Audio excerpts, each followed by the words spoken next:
Top 10 NFL divisional games of all time.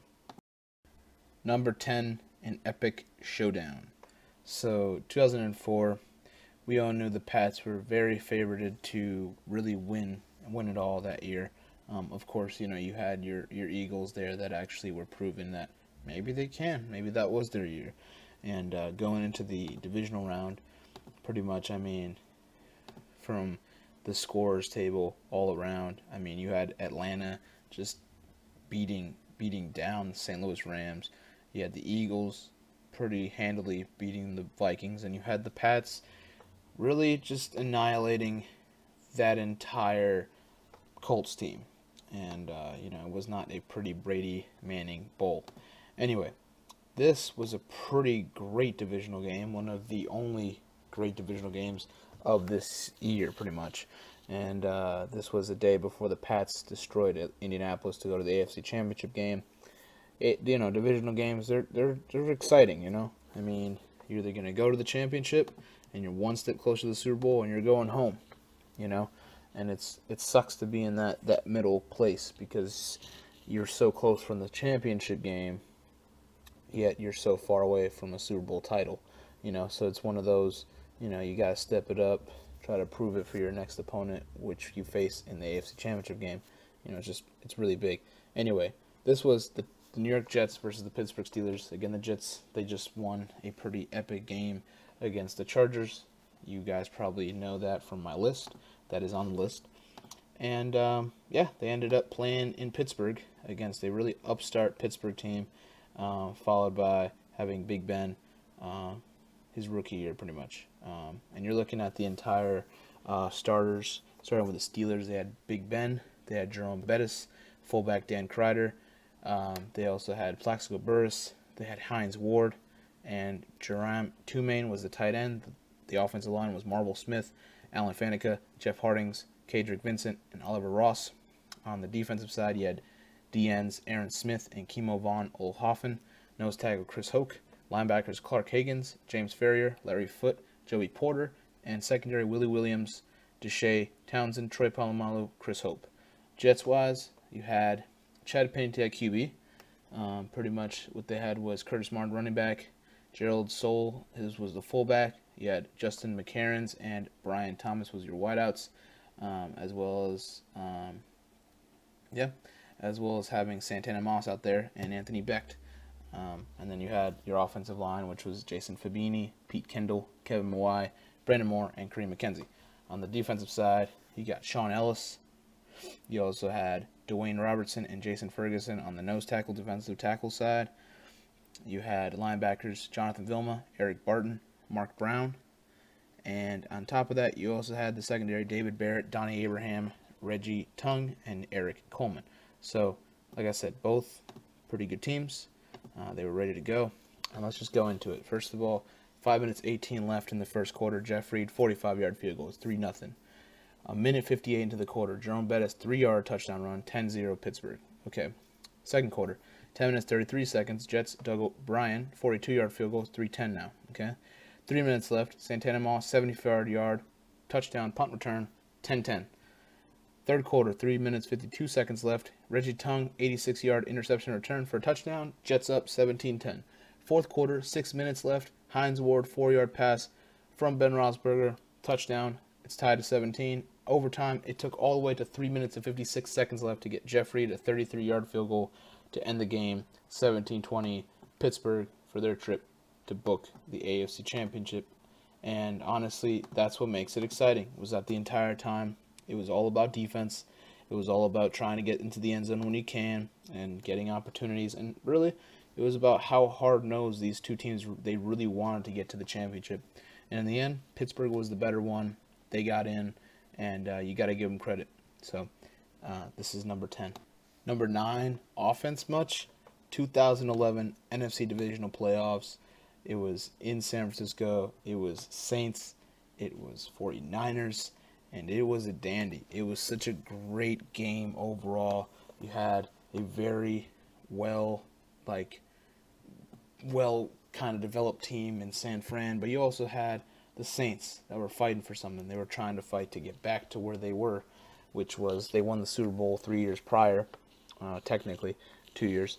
But, you know, San Fran was the team that was upstart. It had the powerhouse names. It was ready to make a name for themselves and get back and become the 49ers of old, of winning championships, you know.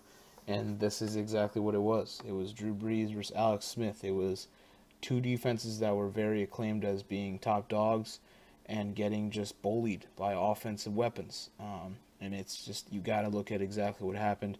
Pretty great. If you can watch the game, definitely try to find it. YouTube has it. Great game. Definitely one of the best games. Again, look up 2011 NFC Divisional. New Orleans versus San Fran. Anyway, let's take a look at the 49ers starters. QB Alex Smith, running back Frank Gore, fullback Bruce Miller.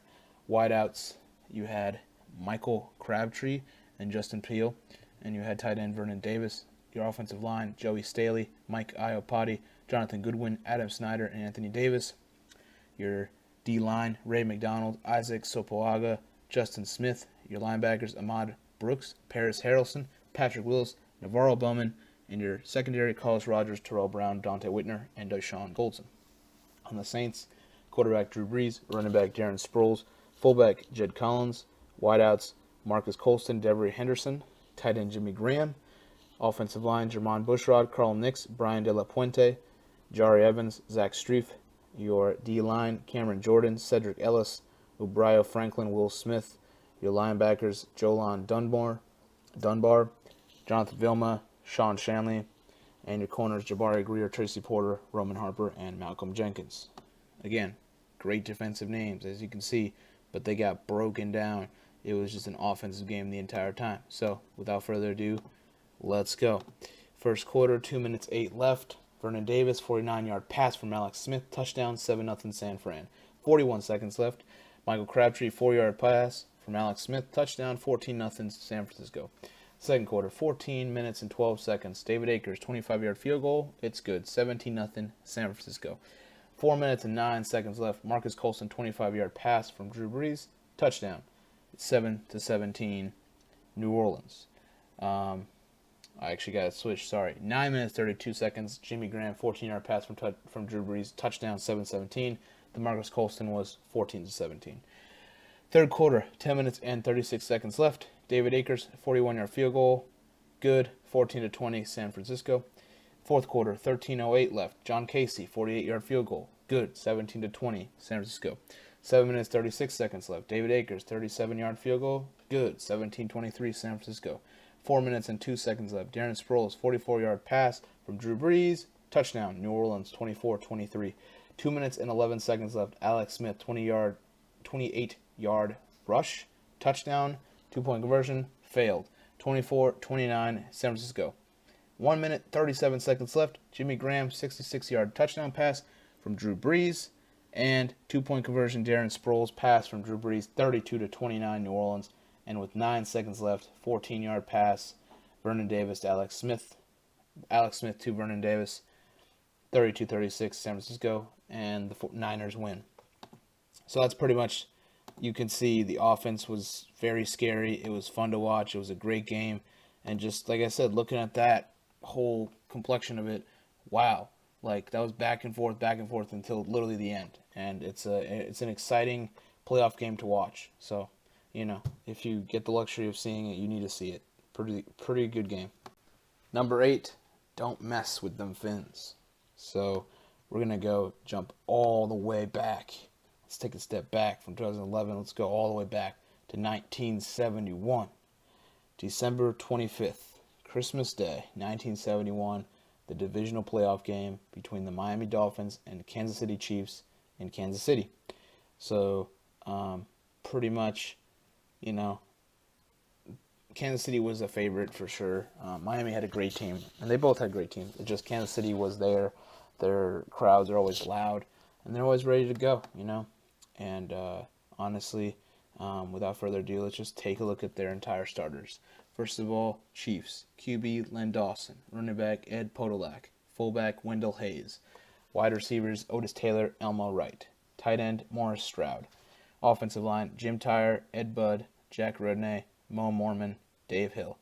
Defensive line, Marvin Upshaw, Curly Culp, Buck Buchanan, Aaron Brown. Linebackers Bobby Bell, Willie Lanier, Jim Lynch, and secondary Jim Marsalis, Emmett Thomas, Jim Kearney, and Johnny Robinson. Dolphins QB Bob Greasy, running back Jim Kick, fullback Larry Zonka, receivers Howie Twilley, Paul Warfield, tight end Marv Fleming, offensive line Doug Cruson, Bob Kuchenberg,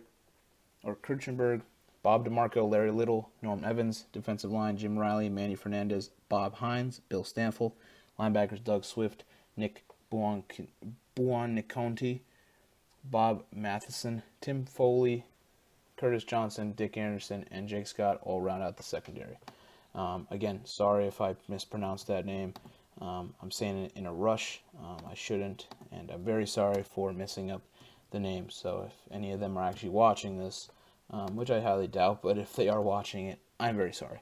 Anyway, let's take a look. So first quarter, you had Jan Stenerud, 24-yard field goal. It's 3-0 Kansas City. Chiefs then, Ed Podolak, 7-yard pass from Len Dawson, touchdown, 10-0. Second quarter, Larry Zonka, 1-yard touchdown pass, or touchdown run, 7-10. Dolphins, Garo Yepremian, 14-yard field goal. It's now tied 10-10. Third quarter, Jim Otis, 1-yard touchdown run, 10-17 Kansas City. Dolphins, Jim Kick, 1-yard touchdown run, tied 17-17. Fourth quarter, Chiefs, Ed Podolak, 3-yard rush, 17-24. Dolphins, Marv Fleming, 5-yard pass from Bob Greasy, touchdown. It is tied 24-24. Overtime number 1, no one scores. They go to second overtime, and that is when Gyro Repermian, 37-yard field goal is good, sending the Dolphins to the AFC Championship game. So, again, a big reason of this is they got out of the way to the second overtime. Like, they really were fighting for a chance at, getting to the Super Bowl, getting to that closer to the title. Like, honestly, that's a lot of fight. That's a lot of respect for both teams that had to last 2 overtimes to get it done. And in the end, I'm pretty sure they're all exhausted. And so Dolphins were able to kind of cultivate on that, since the kicker, doesn't really use that much energy out in the field as much as these other guys do. But yeah, excellent game, classic, and if any of you guys have watched it, it's pretty darn good. So they are on this list. Number 7, the tuck rule. Many of you probably know exactly about this game. It was the start of the Tom Brady legend of the New England Patriots dynasty of what we call now, and what everything is of every year is New England might win the Super Bowl this year. They have a great chance. But none of this might have happened if the Raiders didn't win this game. Like, if they didn't lose this game, sorry. If they won this game, I feel like history would have still, I think Tom Brady definitely would have still, won a Super Bowl. I think they would win titles. It's just they wouldn't have won. They wouldn't have really given Brady much credit. I feel like he would probably be back on the bench kind of thing. You know what I mean? I really think they would probably try to maybe trade him or something, or even just give Bledsoe the ball more. That's my opinion. I feel like if Brady didn't win this game, it's kind of like his starting job was on the line in New England. So maybe we wouldn't have seen him in New England forever if this was the case of them losing. Anyway, this is very famous play of the tuck rule. It's pretty much where everyone is debating now is they thought it was a sack, strip fumble there, Raiders recover, they're going to get the ball. Unfortunately, the tuck rule, it's where he just, officials were like, he was not necessarily fumbling it, he was about to pass it, and, technically you shouldn't, you should just mark it incomplete.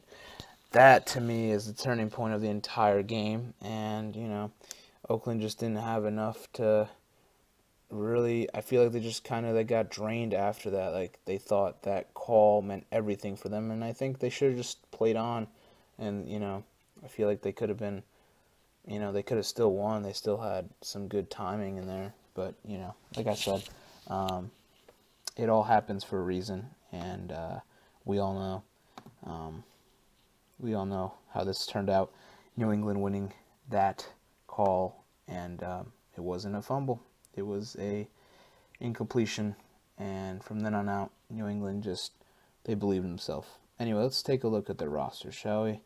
Let's take a look. We're going to start with the Patriots. Very young Tom Brady, QB. Running back, Antoine Smith. Fullback, Mark Edwards. Receivers, Troy Brown, David Patton. Tight end, Rod Rutledge. Offensive line, Matt Light, Mike Compton, Damian Woody, Joe Andruzzi, Greg Randall. Defensive line, Bobby Hamilton, Brandon Mitchell, Riddick Parker, and Anthony Pleasant. Linebackers, Mike Vrabel, Roman Pfeiffer, Teddy Bruschi. And secondary, Ty Law, Otis Smith, Lloyd Malloy, and Tabucky Jones. Raiders, QB Rich Gannon, Charlie Garner, running back. Fullback, John Ritchie. Receivers, Jerry Rice, Tim Brown. Tight end, Roland Williams. Offensive line, Barry Sims, Steve Wisniewski, Adam Troy, Frank Middleton, and Lincoln Kennedy. Defensive line, Reagan Upshaw, Tony Bryant, Grady Jackson, Roderick Coleman. Linebackers, Elijah Alexander, William Thomas, Greg Biegert, and secondary, Charles Woodson, Eric Allen, Johnny Harris, and Anthony Dorsett. So let's just jump into exactly this game and really just how it played out. So no one scored until the second quarter. In the second quarter, James Jett, 13-yard touchdown pass, Rich Gannon, 7-0 Oakland. Third quarter, 8 minutes 39 left, Adam Vinatieri, 23-yard field goal, 7-3. 4:14 left, Sebastian Janikowski, 38-yard field goal, 10-3 Oakland. 1 minute 41 left, Sebastian Janikowski, 45-yard field goal, 13-3 Oakland. So Oakland had a great advantage going to the fourth. And then 7 minutes 52 left, Tom Brady, 6-yard touchdown run, 13-10. And then 27 seconds left, Adam Vinatieri, 40-yard field goal, tied it at 13. And then overtime with 6 minutes 31 seconds left, Adam Vinatieri, 23-yard field goal. It is 13-16, and New England wins in overtime. So, like I said, Oakland had enough time to really push the boundary and win anyway, even with that tuck rule in place. But that was a very big turning point in the game.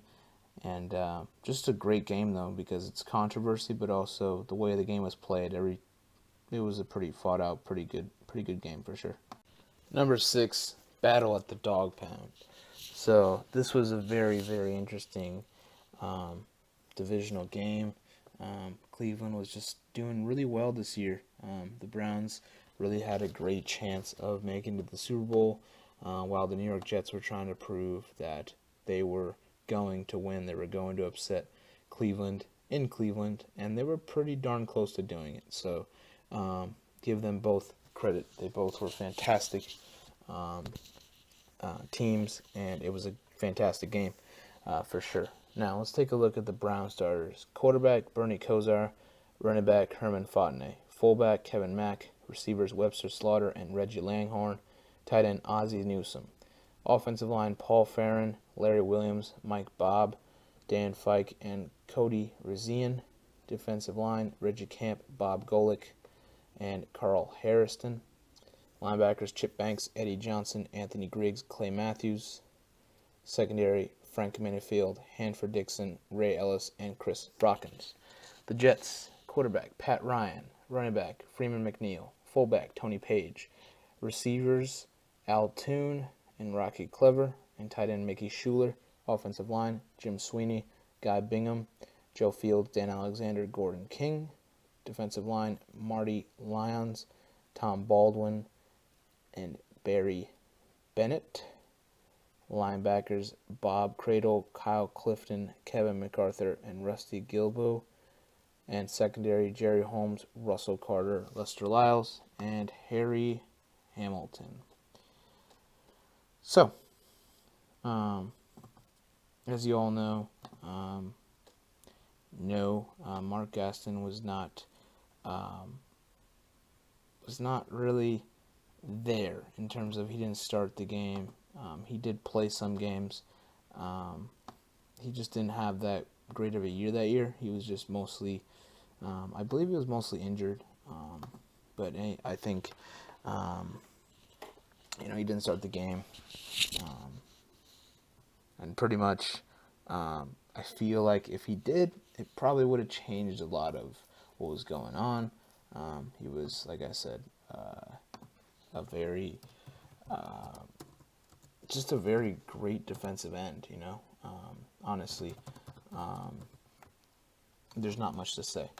Just a very, very good defensive end, and it was just a great face-off for the both of them. They really did a lot of good, man. It was pretty great, this game. Okay, so pretty much their nickname is called Marathon by the Lake, and it is pretty much one of NFL's greatest games. It really, really is. And so let's just get into it. The first quarter, Wesley Walker, 42-yard touchdown pass from Pat Ryan, 7-0 New York. Herman Fodner, 37-yard pass from Boney Kosar, 7-7. Second quarter, Mark Mosley, 38-yard field goal, good, 7-10 Cleveland. Jets, Pat Lee, 46-yard field goal, good, 10-10. Pat Lee, 37-yard field goal, good, 13-10 New York. Fourth quarter, Freeman McNeil, 25-yard touchdown run, 20-10 New York. Kevin Mack, 1-yard touchdown rush, 20-17. Mark Mosley, 22-yard field goal, 20-20. Nothing happened in the first overtime. They went to second overtime, and second overtime, Mark Mosley, 27-yard field goal, made it 20-23, and the Cleveland Browns were off to the AFC Championship game. Now, definitely a great thing for the city of Cleveland to go through was, this year they were really fantastically just gifted and stuff, but the Jets really brought it to them. They really did. It was a fantastic matchup.